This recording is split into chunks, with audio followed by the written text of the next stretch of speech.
Welcome back to Otaku Daikun. Dai here, and for this video, we'll be reviewing the anime Gate.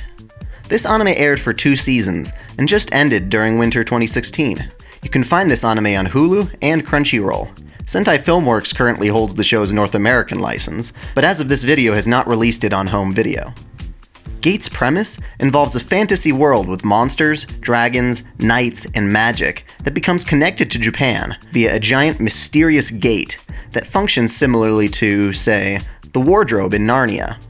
It's not long before Tokyo gets attacked by an army of armored soldiers riding mystical beasts. The Japanese Self-Defense Force steps in to quell the attack and decides to mobilize, venturing into the gate and setting up a base on the other side.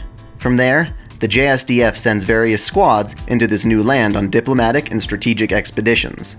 We see a modern-day military confronting a more primitive civilization, but it also becomes a cultural exchange between humans, elves, kings, mages, and even a demigod. This sets Gate up with a very interesting and compelling world that can be explored from many different angles. The art style, while not always consistent, is generally very pleasing. The anime's look employs bright colors and often has very solid line work. It does a good job of blending photorealistic elements like castles, tanks, camps, weapons, and missiles with charming and fun characters. Gate, being a political anime of sorts, has a very large cast of characters with varying degrees of importance. I'll go over the main ones.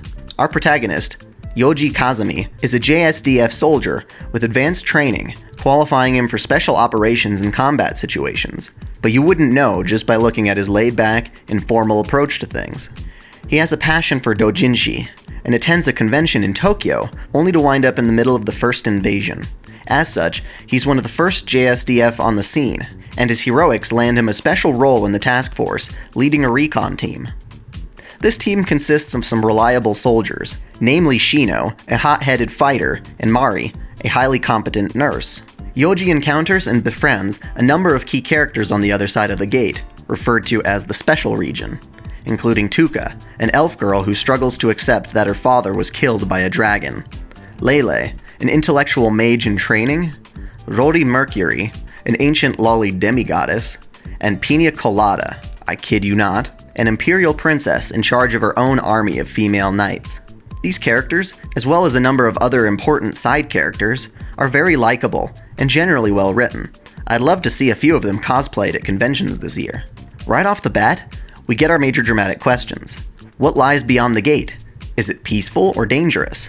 Will the JSDF be able to establish peace with the inhabitants of the Special Region? How will the rest of Earth's nations handle the emergence of the Special Region? Will they let the Japanese do as they wish?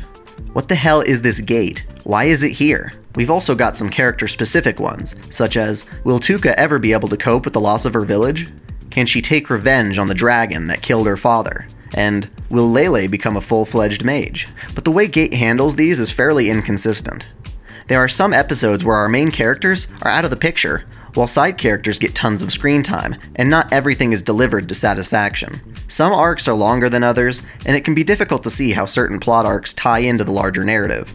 Still, the anime does finish, and provides a fairly satisfying answer to all of my questions. It's a good story that, at times, lacks a certain dramatic kick that it could certainly use.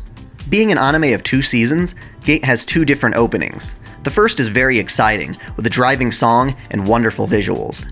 It shows the JSDF kicking ass, providing aid, and exploring the Special Region, while introducing us to all the key characters. The second opening is far less engaging. The song is fine, but the visuals are often just a collage of clips from the show and previous opening, all watered down with a heavy tint. It's still good, but doesn't carry the same weight it used to, which is a good descriptor of the anime in general. The score includes tracks that are military anthems and such, and generally fits the anime, but it doesn't leave a huge impact on me.